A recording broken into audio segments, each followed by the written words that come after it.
Hi there, this is Jenny Walker from DigiGoods and Printables ELA. Welcome to Argumentative Essay Writing, section number 4, Background Information. Here's what you need to know.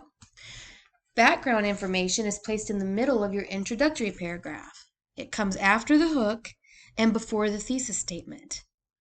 Background information familiarizes your reader with your topic. People don't usually like to read about topics they know nothing about. So you have to give them a little bit of information to get them familiar. Think about it like you're introducing two friends. You wouldn't tell their life stories when you introduce them, but you would give them just enough information to kind of get to know each other so that they are comfortable with each other. It's like that. And background information doesn't have to be very long at all. It's just a couple of sentences or maybe even just a sentence. It's vital because it gives your reader a quick idea of what your topic is about, because people get bored and give up when they're unsure of what they're reading. This is why background information belongs in the introductory paragraph. And here's a few questions you can ask yourself to help create this background information. Not all of these questions will apply. The topic or the concept of it or the issue, of course. What is the significance of your topic? Who is affected? Where does it occur? What factors cause it or affect it? Make sure to watch this funny video on background information and introductory paragraphs. I promise you'll get a kick out of this.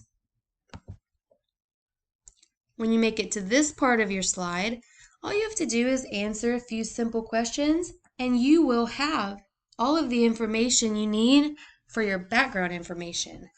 Now, not all of these will apply to every topic, so answer as many of them as you can that make sense. What is the topic? Of course, everybody can answer that. Who is affected? Where does it occur? When does it occur? What factors cause it? Why is it important? Or any other question that relates that would help your reader get a good understanding of your topic. Here is an example of some background information that I am providing for an essay that I wrote about school lunches being free to all students. In America, nearly 13 million children go to school hungry every day. Food insecurity, the inability to get proper nutrition on a daily basis, is at an all-time high. Nearly 48 million households, mostly inner city and rural areas, are affected by this problem. Often, school is the only stable source of food for many children. Okay, disclaimer, America is not the only country, of course, where there's food insecurity, but this is an essay written that was done on a study in America. So notice it answers these questions. What is the topic? School lunch. Though it's stated implicitly, I don't say school lunch here because that's in the thesis statement, but if you read the whole essay, you know it's talking about school lunch. Who is affected? 13 million children. Where does it occur? In America, particularly inner cities and rural areas. And what factors cause this need for school lunch, free school lunch? Food insecurity. Now, I did say that you don't put evidence in the background information necessarily. And then I turned around and supplied some evidence. But that's okay because it's just a piece of information to let you know how significant this problem is. 48 million households deal with this issue. So it's not necessarily evidence because it's not quoted and I'm not citing a source. I'm just telling the significance of this situation.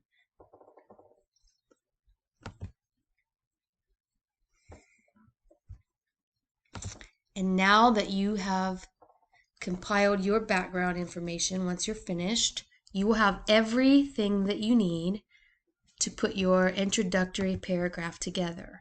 You've got your hook, your background information, and your thesis statement. So you can go back to your previous slides and copy some of the work that you've already created And then this is very important. After you get everything copied, you can't just leave it as such.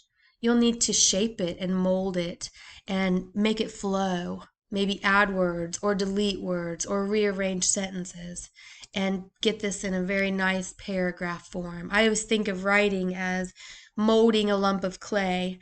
You plop your ideas down and then you just start shaping and rearranging and molding until it flows and it sounds very nicely. Make sure to use transitions, which we will cover that in future sections here in a bit. Proper punctuation, and indent your first line. Okay, this concludes section number 4.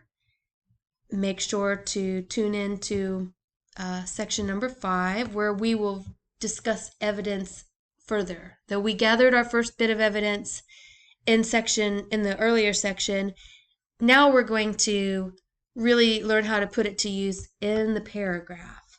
Okay, so teachers, make sure to follow my YouTube channel. Find me on Teachers Pay Teachers, where you can get freebie alerts and 50% off new product alerts. Also, come over and join us on Facebook, where we talk about all things digital. See you in the next section.